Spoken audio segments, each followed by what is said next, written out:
Porque estas que son ácido resistentes se mantienen rojas con esta decoloración tan fuerte. Pero las que no son resistentes al alcohol y al ácido se decoloran, pierden este carbonfucsina. ¿Sí lo ven? Entonces quedan transparentes. Y como les queremos ver, tenemos que utilizar un colorante de contraste. ¿Cuál vamos a usar? Azul de metileno. ¿Ok? Entonces vamos a observar algo como esto. Esto es una muestra de acilos ácido alcohol resistentes. Y los vamos a ver como acidos rojos, fucsia. Y lo que no es resistente, ácido alcohol, que no es ácido alcohol resistente, se va a ver de qué color? Azul, por efecto del azul de metileno. ¿Sí lo ven? Muy bien. Esto es importante. Bueno, dentro del color, estamos todavía con la primera técnica, la coloración. Entonces, la tinta china le dijimos que servían para observar bacterias y hongos que tienen una gran cápsula. Genera un contraste, un fondo negro para observar las bacterias y los hongos con cápsula. El típico hongo es el Cryptococcus neoformans. Aquí, esta N tiene que ser en minúscula. ¿Okay? Y la bacteria más importante que tiene una gran cápsula es la Klebsiella pneumoniae. Esa K quiere decir Klebsiella. ¿Okay? Para los hongos, el colorante genérico que siempre se usa para casi todo es el azul del lactofenol. Tiene fenol, tiene un azul llamado azul de algodón, que permite, con la glicerina, estabilizar las estructuras de los hongos. Y entonces los hongos, las hifas, ¿se acuerdan? Las estructuras filamentosas de los hongos, que tiene quitina, se colorea de azul. ¿Okay? Siempre, la mayoría de las veces, primero antes de colocar el colorante, la muestra se puede tratar con una preparación de dióxido de potasio al 10%, que esto es muy fuerte para las células y las bacterias. O sea, como el hongo aguanta ese hidróxido, todo lo demás se disuelve y solo quedan las estructuras de los hongos que podemos después observarlas con la azul de lactofenol. ¿Sí me explico? ¿Ok? Entonces siempre preguntamos, ustedes terminan aprendiéndose que el colorante principal con el que se colorean los hongos es el azul de lactofenol. ¿Ok? Acuérdense que el dióxido de potasio no es un colorante, prepara la muestra, ¿sí? Para ser coloreada de una mejor.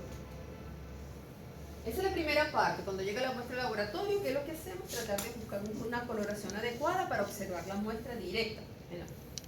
Pero eso no siempre no es suficiente. Eso es un diagnóstico presuntivo y tenemos que confirmarlo. ¿Con qué? Con el cultivo de la muestra. ¿Ok? Una pregunta. ¿Las bacterias son autótrofas o heterótrofas? ¿Recuerdan eso de biología? ¿Qué son los microorganismos autótrofos?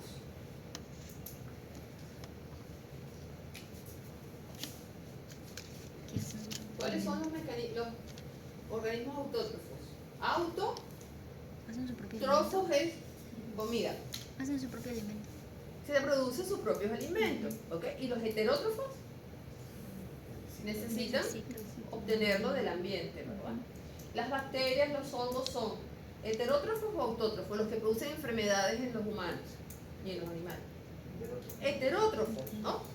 Entonces, ¿qué ocurre? Nosotros sacamos la bacteria de un lugar donde estaba feliz, produciendo su absceso, produciendo todo su proceso y lo queremos poner en el laboratorio. Entonces nosotros tenemos que simular las condiciones ideales para que esa bacteria crezca tan bien como estaba en el acceso de nuestro paciente, pueda crecer en un medio de cultivo. ¿Ok? Entonces, nosotros tenemos que darle todas esas condiciones favorables de crecimiento, de temperatura, pH, nutrición, para poder obtener en el laboratorio y poderlos estudiar. ¿Ok? Eso es básicamente lo que nosotros hacemos. Los medios de cultivo llamamos, ese es el alimento de las bacterias y los hongos, básicamente, se pueden clasificar según su consistencia. O sea, hay medios de cultivo que son líquidos, que son como un caldo, donde las bacterias crecen en una forma homogénea en todo el caldo. Existen los medios de cultivo sólidos, como en este caso, que son con gel de agar, que es sólido, lo podemos utilizar en placas de Petri o en tubos. También podemos hacer medios de cultivo en tubos, ¿sí? Y hay uno intermedio, que es el semisólido. Para que este medio de cultivo sea sólido, al caldo se le agrega entre 1.5 y 2% de agar. El agar es una proteína que se saca de las algas. Y como la gelatina. La gelatina es de origen animal, es básicamente colágeno, pero esto es de algas. ¿Okay?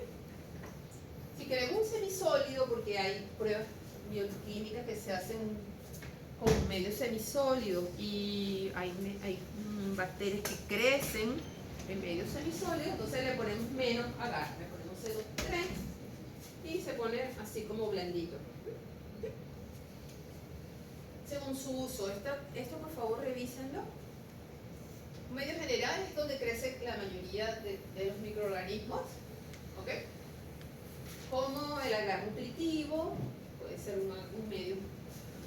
un agar triticasa soya, crece todo, tiene todos los nutrientes y crecen todos. Hay medios selectivos que, como su nombre lo dice, en un mismo medio puedo separar seleccionar, evitar que crezcan unas bacterias y favorecer que crezcan otras. ¿Okay? Selección. Un ejemplo de esto, lo vamos a estudiar, es el medio McConkey, que tienen aquí, el medio McConkey, que no crecen las bacterias gram positivas, no crecen bacterias gram positivas, pero sí gram negativas, por la composición, ya lo vamos a estudiar. Medio diferencial, como lo dice ahí mismo, en un mismo medio puedo ver dos especies diferentes. Por ejemplo, el McConkey tiene lactosa. Si las bacterias usan la lactosa, se dice que son lactosa positivos y las colonias se van a ver así fucsia, como esta Escherichia coli. Esta Escherichia coli es lactosa positiva y produce en el McConkey colonias rosadas. Si aquí creciera una chiguela, va a crecer, pero la colonia es transparente, no tiene color, porque ella no procesa la lactosa. Y entonces estamos hablando de un medio diferencial. En el mismo medio podemos ver las diferentes especies. ¿Sí? Un medio de enriquecimiento es un medio que favorece el crecimiento de los microorganismos antes del cultivo. Más adelante van a ver algunos de ellos. Y hay medios llamados de enriquecimiento como por ejemplo el agar sangre, un medio que favorece el crecimiento de muchas bacterias. Es enriquecido, o sea, súper nutrido ese medio. Medio mínimo es lo contrario, son medios que tienen mínima cantidad de nutrientes y limita el crecimiento. Eso lo usamos sobre todo para hacer los bancos de bacterias. Y medio de transporte, como su nombre lo dice, ¿se acuerdan cuando hablábamos de medios de transporte que se tomaba la muestra y se llevaba al laboratorio? Hay medios que favorecen ese transporte para que no se dañe la muestra. ¿Okay? Esto es un resumen de las cosas que hay que tomar en cuenta en la técnica del cultivo. Dependiendo de la muestra, debe ser rápida, se debe cultivar rápidamente para que no se mueran las bacterias, usar los medios adecuados. Por ejemplo, ¿se acuerdan que había bacterias que se diferenciaban por la demanda de oxígeno? Unas que usaban poquito oxígeno y otras que usaban mucho oxígeno. Entonces eso es importante porque hay medios de cultivo especiales para bacterias aerobias estrictas y hay medios especiales para anaerobios. Por ejemplo, los accesos cerrados, intraabdominales, normalmente es producida por bacterias anaerobias. ¿Ok? Entonces, si eso ya se sabe, por lo menos tienes que hacerlo para aerobios y anaerobios a la par, para asegurarte que les estás dando la oportunidad a crecer bacterias que crecen sin oxígeno. Porque si le pones oxígeno las matas y no las vas a ver en el laboratorio. ¿Sí? Colocar un medio de cultivo que le dé toda la comida que necesitan, por eso el tema de los heterótrofos, necesitan todos los nutrientes posibles. Y hay medios de cultivo que son, dependiendo de lo que tú quieras hacer, decides si vas a utilizar un medio enriquecido, un medio selectivo, diferencial o ambos. Hay medios que son tanto selectivos como diferenciales. Como el McConkey, ya ustedes van a ser expertos en McConkey y en agasalado manito. Ejemplos de medios. Medios enriquecidos. Favorece el crecimiento de todas las bacterias que tienen muchos nutrientes. El agar, sangre de carnero. Y el agar chocolate. El agar chocolate no es de cacao. ¿Ok?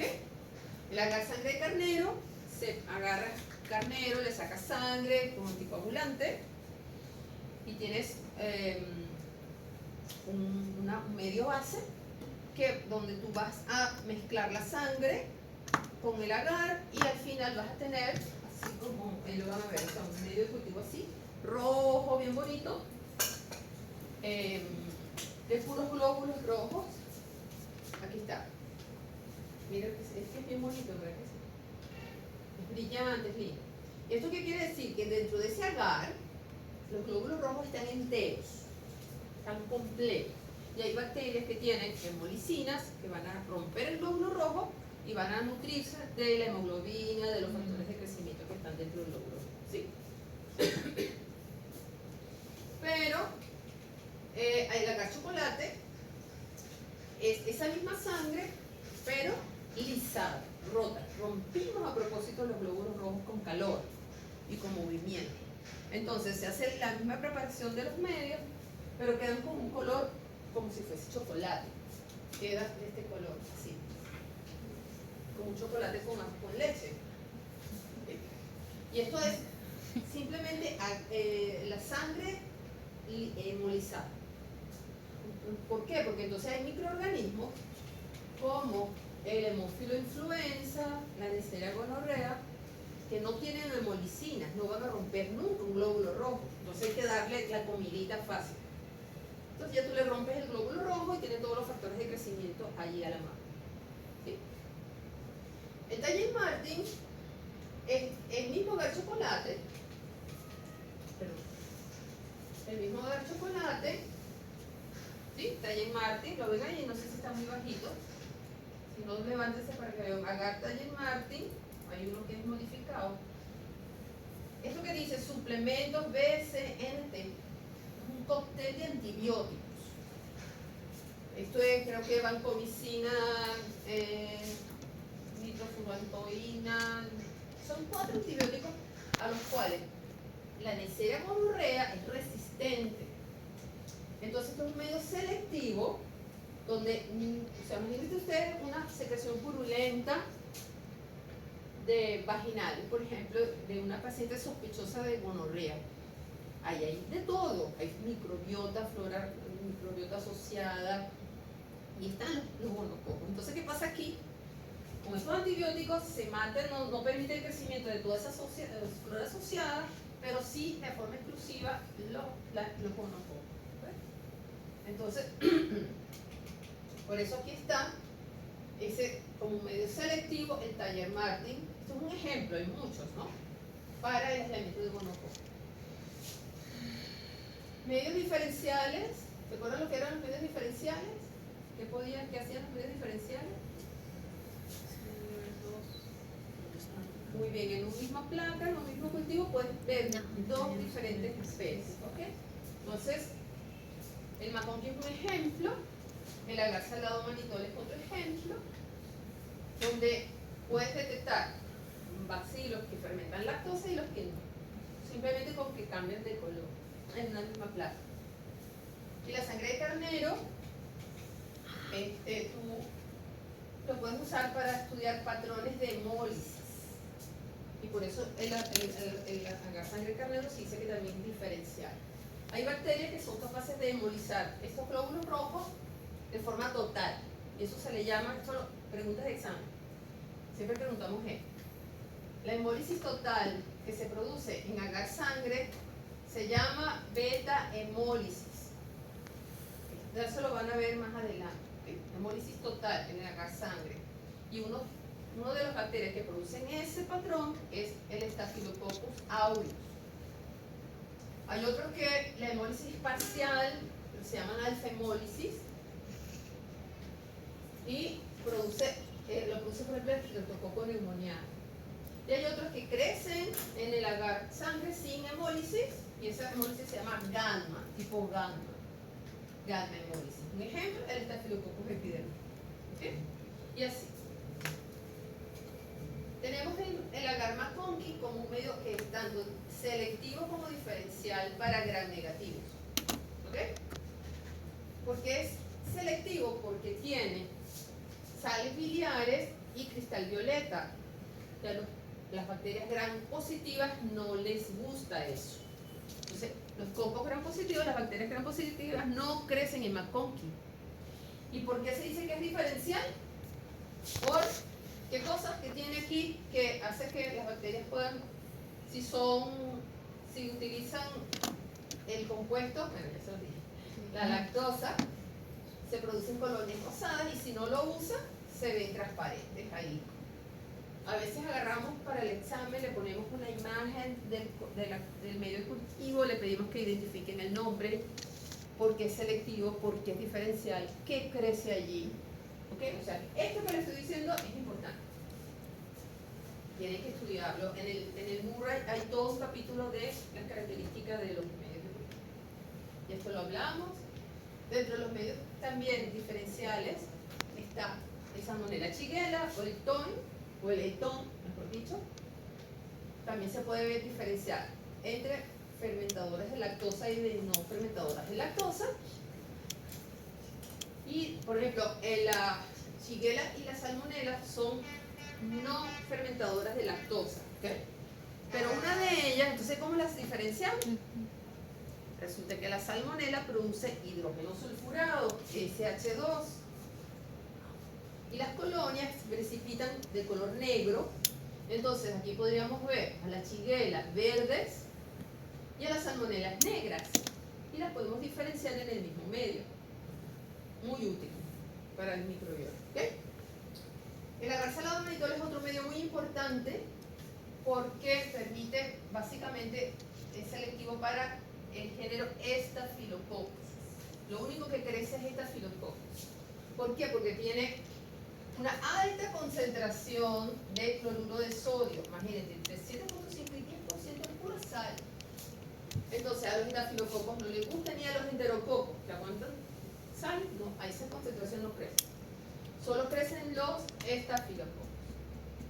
Y hay otro indicador para diferenciar entre ellos, que es el manitol, que es un carbohidrato, un azúcar, que dentro de las 3 especies de estafilococos es importante para la medicina. Estamos el Staphylococcus aureus, Staphylococcus epidermidis, Staphylococcus saprophyticus. Solo el Staphylococcus aureus fermenta el manitol y acidifica el medio y se producen colonias amarillas. ¿Ves? Entonces esto ya nos orienta la posibilidad de quién puede ser el agente causal. No es definitivo, necesitamos pruebas bioquímicas, pero ahí va. Importante, esto se lo deben aprender y se terminan aprendiéndose de que el medio de cultivo clásico para cultivar cualquier tipo de hongo, ya sea tipo levadura, como la Candida albicans, o todos los hongos tipo moho, los vimos Juan, es el medio, se pronuncia saburo y se escribe así, en francés. Sabura. Si ustedes en un examen le dicen medio de cultivo de hongo y dicen saburo, lo van a tener bien. Es clásico, pues, básicamente lo que siempre usamos. ¿Sí? ¿Una pregunta? Las tenemos que correr. Con solo tener las colonias no es suficiente para poder determinar, aquí ya nos acercamos bastante al resultado, pero tenemos que hacer pruebas bioquímicas. Pruebas bioquímicas que nos permiten utilizar analizar características bioquímicas de las bacterias, como la presencia de enzimas, por ejemplo, la presencia de ureasa, la presencia de catalasa, de presencia de la capacidad de degradar gelatina, de fermentar glucosa o manitol, o de oxidar algún tipo de aminoácido. Esa diferencia entre una y otras bacterias, con las pruebas bioquímicas ya podemos ponerle nombre y apellido a la bacteria. La próxima semana vamos a hacer tanto siembra de bacterias, para que ustedes puedan tener algunas cosas como estas. Ustedes van a sembrar placas de medios de cultivo, y también vamos a hacer pruebas bioquímicas, como la prueba de la catalasa. Vamos a hacer, aunque esto podría diferenciar, por ejemplo, en cocos gram positivo, los estafilococos son catalasa positivos, y los estreptococos son catalasa negativos. La coagulasa es una enzima que solamente dentro de los estafilococos lo tiene el Staphylococcus aureus, que puede coagular un plasma de conejo que tiene citratado, o sea, como anticoagulante. Esta coagulasa es tan fuerte que aún así coagula el plasma. Y ya eso es definitivo para saber qué es Staphylococcus aureus. La ureasa es típica de la Helicobacter pylori y lo diferencia del Campylobacter, que no tiene ureasa, y así. Hay bacterias gram negativas que son oxidasa positivas, la mayoría son oxidasa negativas, pero una pseudomona es oxidasa positiva, un vibrio cólera es oxidasa positiva. Eso lo vamos a hacer la semana que viene, ¿ok? Aquí tenemos entonces un compendio de esto que les estoy hablando y ejemplos de las bacterias según la reacción. Si son catalasa positivo o catalasa negativo, las oxidasas, las ureasas y la presencia de coagulasa, solamente de Staphylococcus aureus. ¿Sí?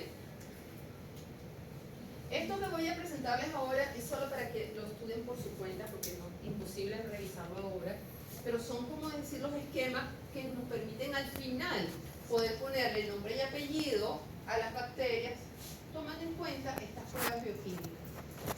¿Ok? Tenemos, por ejemplo, para los cocos gram positivos, ¿qué pruebas usamos? Catalasa. Los patrones de Mollis, ¿se acuerdan? Sí. Y esto nos va a dar, ya le podemos poner nombre y apellido a las diferentes bacterias con estas pruebas bioquímicas, ¿sí? Y ya después podemos hacer las pruebas, las antibiogramas. Un ejercicio para ustedes sería meterse en internet con calma y poner qué es ese audio, y les va a salir el nombre completo del género, que es Staphylococcus. Pero si ustedes ponen S. piógenes, no le va a salir Streptococcus. Pero mientras ustedes se acostumbran, sería bueno que sepan esta S qué significa. Son dos géneros completamente diferentes, ¿sí? Pero es la forma de escribirlo corto. Esto lo vamos a hacer con los gram positivos, con los bacilos gram negativos, tomando en cuenta la fermentación de lactosa, o la presencia, o la reacción a oxidasa, a la prueba de oxidasa, o la presencia de ureasa, ¿sí lo ven? Y aquí ponemos ya, aquí terminamos, ya cerramos la prueba, porque es igual, gram negativo, estos son bacilos gram negativos tipo cocos o pleomórficos, que no son los típicos, también tiene todas sus pruebas. Entonces, todas estas pruebas se hacen normalmente en tubitos, en cosas, pero han desarrollado sistemas automatizados que en micro huequitos, digamos así, las pruebas bioquímicas se dan y ya tú puedes tener en forma rápida el resultado del diagnóstico bacteriológico. Eso se ha desarrollado en los últimos años, un poco costoso. Existen pruebas bioquímicas que las vamos a ver muy por encima porque hay una clase solo de pruebas bioquímicas y ustedes todavía no tienen claro lo que es un antígeno, no tienen claro lo que es un anticuerpo, por eso entonces los vamos a reforzar la próxima clase, ¿ok? Pero es parte de las técnicas inmunológicas, ¿recuerdan? Que lo vimos, que le dijimos que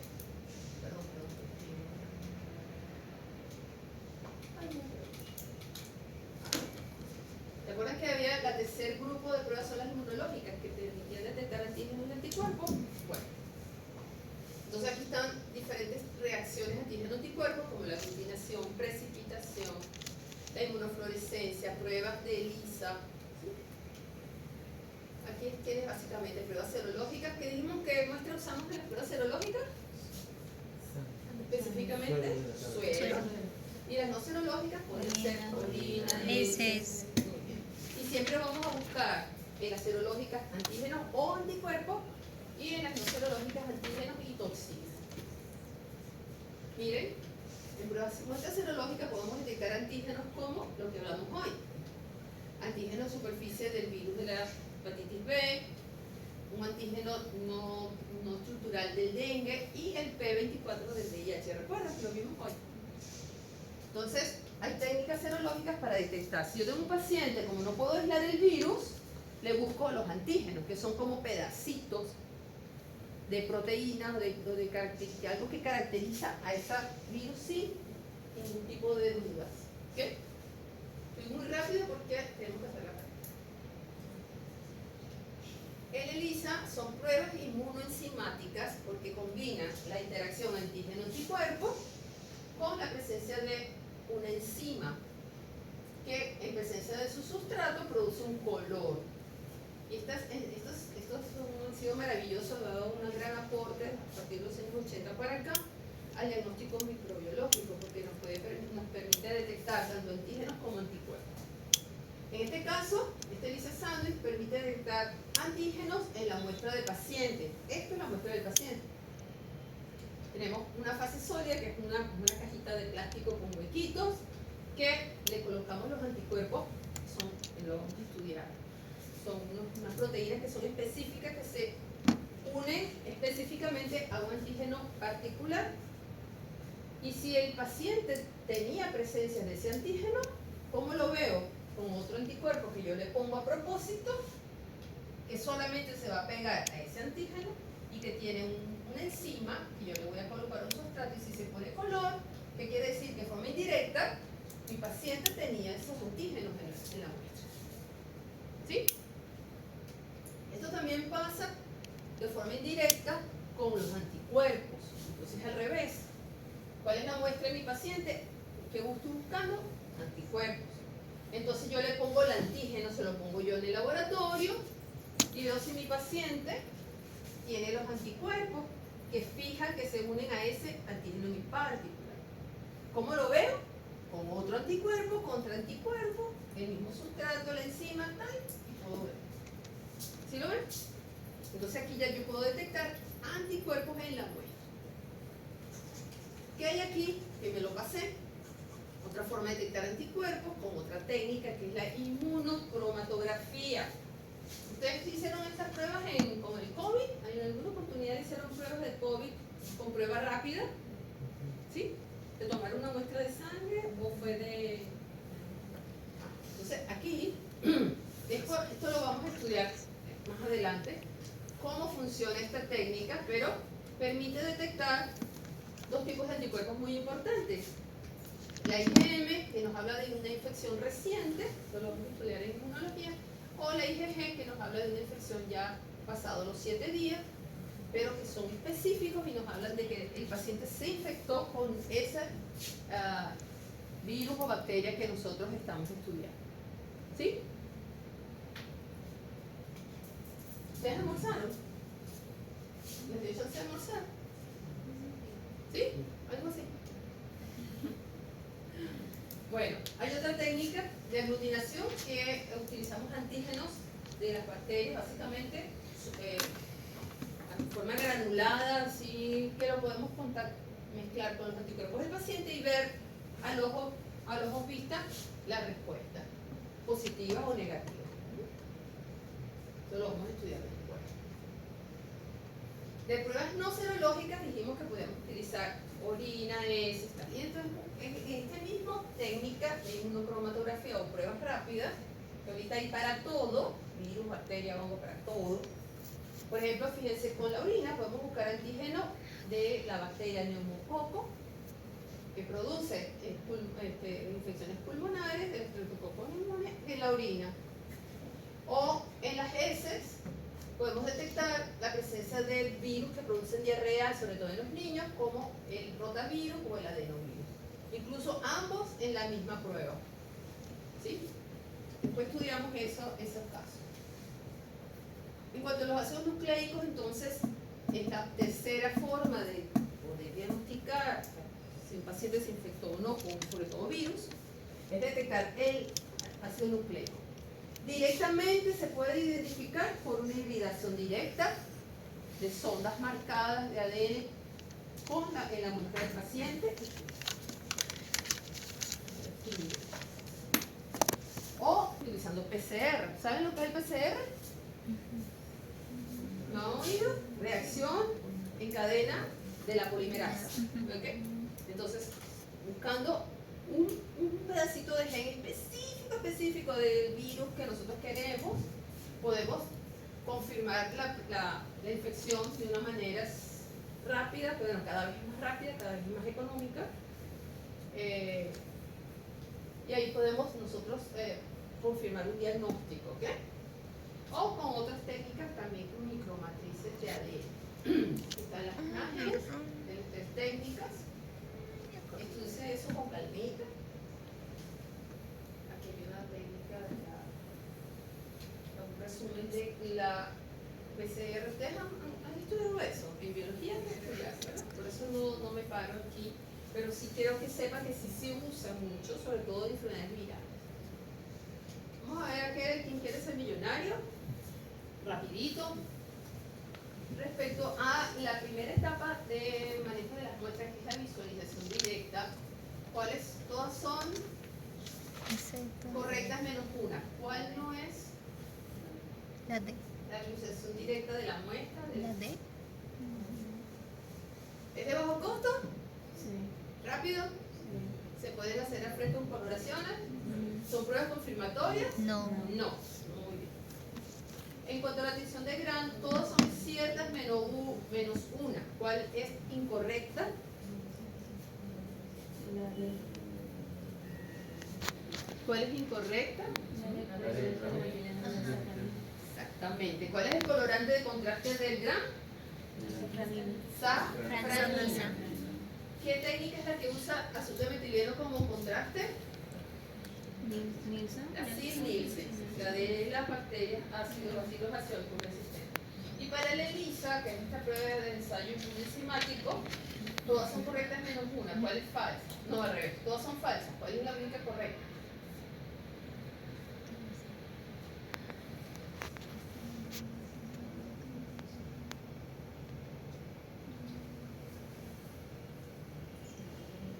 Al revés, ¿verdad? Todas son correctas menos una que es falsa. La falsa es esta. Esta no usa, esa sí usa. Sí usa. Y si se puede determinar anticuerpos en las muestras, sí se puede detectar antígenos en superficie, o sea que está como... Bueno, tan sencillo, le pusieron uno fácil, porque no todos los semestres son iguales, ya saben. Esto es simplemente un pequeño caso donde ustedes tienen que identificar, miren lo que me están preguntando, las fases del diagnóstico microbiológico que estudiamos en la teoría.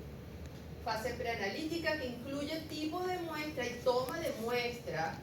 ¿Okay? La fase analítica son las pruebas que se hacen dentro del laboratorio. Tienen que responder estas preguntas tomando en cuenta eso. La posanalítica les van a hacer preguntas respecto a esta fase. ¿Okay?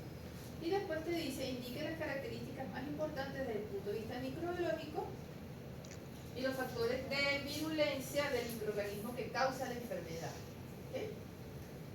O sea, en esta investigación ustedes van a identificar cuál es el microorganismo que causa este caso y después se van a buscan en sus libros cuál es el factor de virulencia de ese microorganismo. ¿Sí? Eso, por favor, tomen en cuenta lo que les acabo de hacer. Lo que les acabo de ver rapidito en su Java y espero poderles